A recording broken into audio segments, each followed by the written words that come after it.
ingin menyampaikan salah satu oleh-oleh yang Ustaz dapatkan beberapa hari melaksanakan kegiatan pembelajaran mendalam ya di Demak, Kota Demak.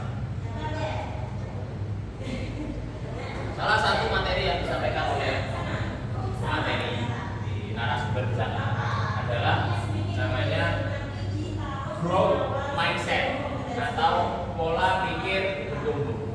Lanjutkan Mas. Apa itu growth mindset? Ya. Yaitu kemampuan dan kecerdasan kalian itu dapat dikembangkan. Sebenarnya kan saya sudah menyampaikan terus kepada kalian sejak kalian SMP. Ya mungkin SMP di sini pasti sudah pernah merasakan saat ajarkan bahwasanya tidak ada yang namanya anak bodoh itu tidak ada. Betul? Ya. Anak bodoh itu tidak ada. Kalian semuanya dikaruniai otak satu, meripat dua, tangan dua. Sini ada tangannya tiga. Otaknya empat ada. Tidak ada kan? Sama semua kan? Modalnya sama dikasih Allah Subhanahu wa taala sama semua. Jadi dengan modal yang sama itu, kecuali kalian ada sedikit konslet di otaknya. Ya orang sekarang ngomongnya mengidam lah, ada kayak gitu itu udah kena taklif, udah kena beban belajar. Setelah itu, bahkan hukum-hukum syariah tidak berlaku untuk orang-orang seperti itu. Sholat tidak apa-apa, rak zakat tidak apa-apa, rak kelambinan tidak apa-apa, wong larang pikiran, ya kan? Tapi kalau kalian di sini semua pikirannya jalan, semuanya anggota inderanya lengkap, dan semua itu sama, kalian semua maka bisa dikembangkan. Tidak ada istilah anak bodoh. Dalam kamu ustaz, kamu mengajar, tidak ada anak bodoh. Yang ada adalah anak yang tidak mau berusaha dan ada anak yang mau mengoptimalkan karunia Allah berupa akal. Nah itu ada anak-anak yang, tapi memang kalian itu terbagi menjadi dua. Ada anak-anak yang pola pikirnya bertumbuh, aku musyriki, ini harus kuasai. Aku belum bisa menghafalkan cepat, ini harus kuasai. Tapi ada anak yang pola pikirnya sudah dia menetapkan pola pikir aku nggak iso ya sudah iso. Itu loh maksud saya. Semua orang di dunia dua ini pikirannya. Nah, kamu termasuk yang mana itu pilihanmu sendiri. Lanjutkan. Pilihanmu sendiri. Orang bijak pernah berkata, ya orang bijak pernah berkata. Boleh kamu catat silakan. Hal yang paling berbahaya bagi manusia. Ini orang bijak ini berkata ini. Tapi bukan sabda Rasul ya. Ini orang bijak kan kata-katanya bisa benar.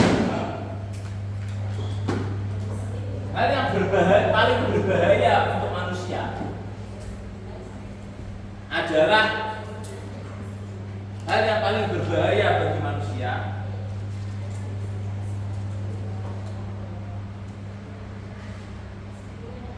hal yang paling berbahaya untuk manusia bukan bermimpi terlalu tinggi kemudian gagal.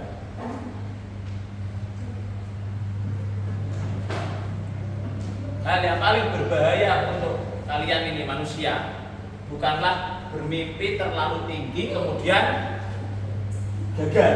Bukan itu yang sangat berbahaya, bukan. Meskipun itu ada berbahaya, kamu bermimpi terlalu tinggi, gagal, itu berbahaya. Tapi bukan itu yang paling berbahaya, ada lagi yang lebih berbahaya. Akan tetapi bermimpi terlalu rendah kemudian berhasil, itu hal yang paling berbahaya bagi manusia. Satu lagi, hal yang paling berbahaya bagi manusia adalah bukan bermimpi terlalu tinggi kemudian gagal, akan tetapi bermimpi terlalu rendah kemudian kemudian berhasil. Ada yang paham maksudnya?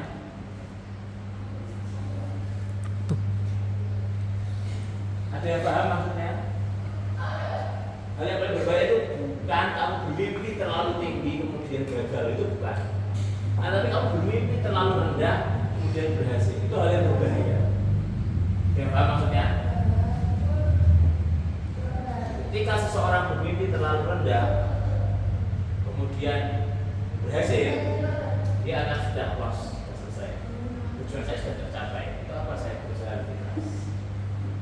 Ketika kamu belajar hanya untuk mengejar saya supaya ada remedi, dan itu hal yang mudah untuk kamu capai,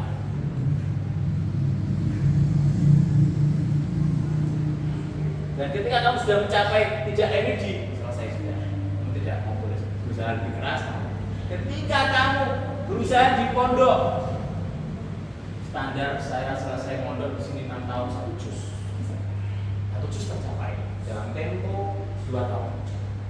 4 tahun sisanya saya sudah tercapai standar saya 1 juz. Paham dong maksudnya di sini? Itu harusnya berbahaya sekali. Kamu memasang target selesai 30 juz, bagus itu anak sekali. Ya, bagus. Tapi janganlah menjadi orang yang berpuas diri ketika kamu sudah mencapai 30 juz. Ketika 30 juz tercapai, kamu masih harus mempelajari hadis. Ya, jangan membatasi diri. Itulah yang disebut dengan pola pikir bertumbuh. Baik dong? Tidak membatasi kemampuanmu, kamu melepaskan target-target yang sudah tercapai, kemudian mencanakan target-target yang terus. Lanjut. Jadi saya katakan, kalau kamu 30 juz kemudian gagal, orang-orangnya kamu untuk 20 juz. Seolah-olah kamu untuk 20 juz. Betul apa betul? Itu maksudnya Ustaz itu. Meskipun kalau kamu mentargetkan target 100, biji 100, seolah-olah kamu kalau gagal itu ya hebat, gitu loh maksud Ustaz itu. Sama 5 itu loh sampai gitu loh maksud Ustaz. Paham dong? Paham Chandra? Lanjut Mas. Ini contohnya adalah B.J. Habibie, dicontohkan di sini. B.J. Habibie. Saat mencontohkan Rasulullah Shallallahu Alaihi Wasallam dengan berbagai kekurangan, beliau keterbatasan, raiso moco, raiso nulis, tapi beliau berhasil menjadi manusia nomor 1 paling berpengaruh di dunia. Versi Michael Hart, seorang penulis Yahudi Amerika nih. Penulis nomor 1 adalah orang paling berpengaruh siapa? Rasulullah Shallallahu Alaihi Wasallam. Nomor 2 siapa? Yesus Kristus. Nomor 2 apa? Bukan Yesus Kristus. Isaac Newton. Yesus Kristus mungkin nomor 5. Nomor 1. Padahal dia bukan Muslim. Michael Hart. Bisa kamu googling silakan. Dan Rasulullah bagi keterbatasan, tidak punya orang tua, ya kan? Tidak punya background yang mendukung dia supaya jadi orang yang sukses. Betul-betul memulai dari bawah. Tapi beliau tetap bisa menjadi orang yang luar biasa. Diingat sampai 1400 tahun dari sekarang, orang yang sangat mulia adalah sukses. Sudah cukup. Nah, sekalian, jadi itu adalah yang dimaksud dengan pola pikir bertumbuh. Itu sudah diterapkan oleh Rasulullah Shallallahu Alaihi Wasallam. Salah satunya juga Pak Habibie, seorang pembuat pesawat terbang, insinyur, arsitek pesawat terbang, tapi juga menjadi seorang presiden negara kita di Indonesia. Ustadz, harapannya kalian nanti juga memiliki cita-cita yang tinggi. Perempuan bagaimana Ustadz? Bukankah perempuan hanya nanti di rumah masak dan mengurus anak? Tidak. Salah kalau kamu berpikiran pendidikan itu tidak penting untuk perempuan. Justru paling penting itu untuk kalian punya sekolah yang tinggi. Kamu ngajarin apa kepada keluargamu kalau dirimu sendiri tidak memiliki pengetahuan ilmu. Ya, kalau kata Imam Syafi'i ini, al-ummu madrasatul ula. Idza a'datta thayyiban al-akhsha. Thayyiban al-akhsha. Idza a'datta thayyiban al-akhsha. Ibu itu adalah sekolah pertama. Jika kamu mempersiapkannya, kamu mempersiapkan negara yang thayyib, negara yang maju. Jadi ibu.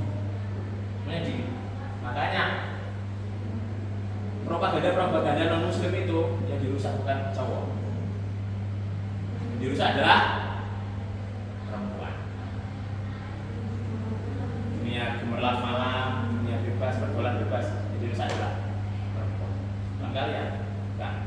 Maksudnya bukan, karena kalian tidak melahirkan. Ya, kalian tidak melahirkan. Yang dirusak adalah tujuannya kalian, supaya buka aurat, supaya berjoget-joget, bilang makanya. Nah, sekalian, sekian yang bisa kami sampaikan. Wassalamualaikum warahmatullahi wabarakatuh.